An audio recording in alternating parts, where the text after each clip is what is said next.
Hello and welcome to our first edition of the Dot Report in the new year. This issue of the Dot Report delves into the 100+ security vulnerabilities discovered in 5G and LTE networks by a group of researchers from the Florida Institute for Cybersecurity Research.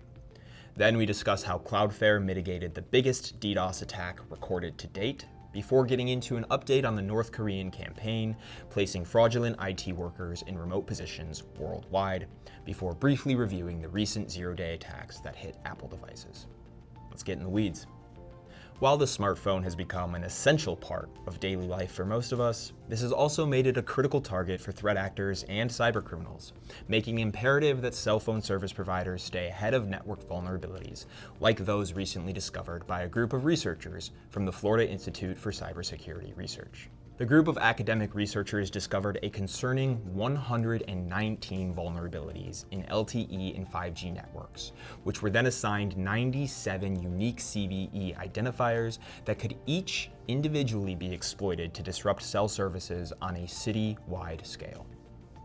According to the research, every single one of these vulnerabilities could be used to cut off phone calls, messages, and data access across an entire city.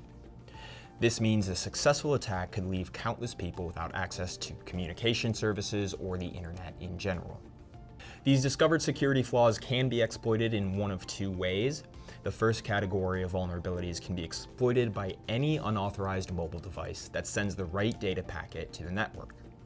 Traditionally, these attacks were limited to devices within radio range of the LTE or 5G core, but with widespread use of things like Wi-Fi calling, the same attack can now be carried out remotely over the internet. No SIM card or special equipment required. The second type of vulnerability requires direct access to a base station, which is a hub of connectivity for mobile devices. While this may sound difficult, researchers argue it's beyond possible, as many cellular providers now offer home or office signal boosters known as femtocells. And if an attacker gains physical access to one of these devices, they could easily extract critical encryption keys and carry out sophisticated attacks. These newly found vulnerabilities are especially concerning when you consider the depth and breadth of the damage that could be done, taking an entire city offline, disrupting emergency services, business operations, and putting a halt to everyday communication. Distributed denial of service attacks, or DDoS attacks, are a common tool used by threat actors.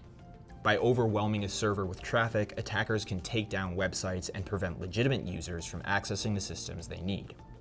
These attacks are becoming so popular, in fact, that a recently published Cloudflare research report says that they saw an 83% increase in the volume of DDoS attacks blocked year over year in the fourth quarter of 2024.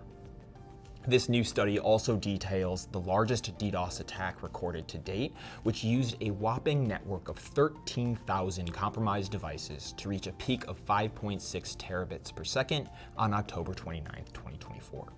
Despite the size and scale of this attack aimed at an internet service provider in Eastern Asia, it only lasted 80 seconds thanks to the layered cybersecurity defense system Cloudflare had in place.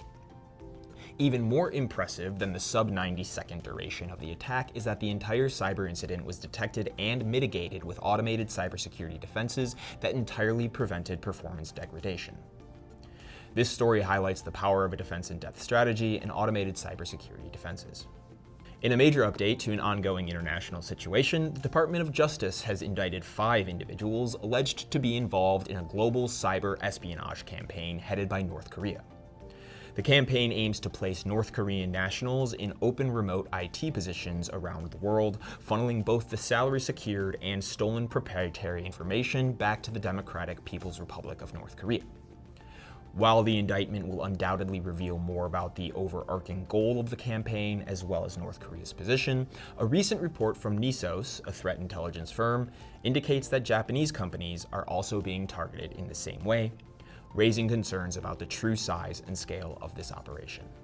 On Tuesday, January 28th, Apple released an emergency software update to fix a critical security flaw actively exploited in the wild by zero-day attackers. The vulnerability, tracked as CVE 2025-24085, is classified as a use after free bug, which is a specifically dangerous vulnerability for any mobile device. Use after free vulnerabilities occur when a program continues to use memory after it has been freed, creating an opportunity for attackers to take control of a device. Essentially, a deleted file or application could be replaced by a malicious version that the system still trusts and launches, in turn triggering the malware.